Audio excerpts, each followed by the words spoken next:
আসছে বাজেটে আর্থিক খাতের বড় ধরনের সংস্কার জরুরি বলে মনে করেন অর্থনীতিবিদরা।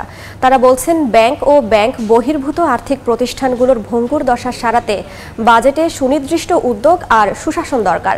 তারল্য সংকট কাটাতে আসছে বাজেটে সুস্পষ্ট নির্দেশনা চান বিনিয়োগকারীরা। আলতাফ হোসাইনের রিপোর্ট।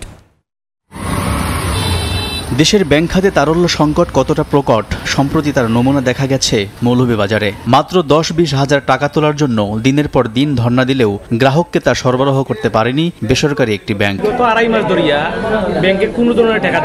ব্যাংক সহ আর্থিক খাতের এমন দুরবস্থা একদিনে হয়নি। বাংলাদেশ ব্যাংকের তথ্য, 2009 সালে 22,481 কোটি 41 লাখ টাকার খেলাফি ঋণ 2023 সাল শেষে দাঁড়িয়েছে 1,45,633 কোটি টাকায়। 2023-এর সেপ্টেম্বর শেষে ব্যাংক বহির্ভূত আর্থিক প্রতিষ্ঠানগুলোর খেলাপি ঋণ দাঁড়িয়েছে 21,658 কোটি টাকা। বিএফআইইউ বলছে গত 5 বছরে ধরা পড়েছে 1,112টি সন্দেহজনক লেনদেন, যার আড়ালে পাচার হয়েছে দেশের টাকা।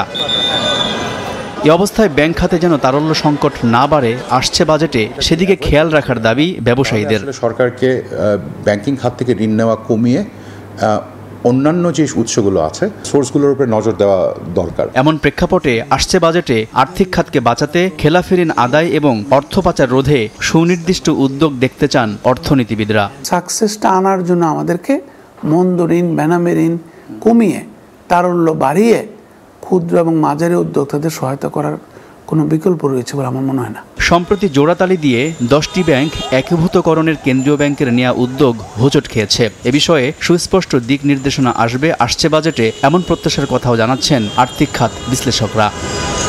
আলতাফ হোসাইন, সময় সংবাদ, ঢাকা। দশক ধরে আপনার ফাইন্যান্সিয়াল পার্টনার আইডিএলসি।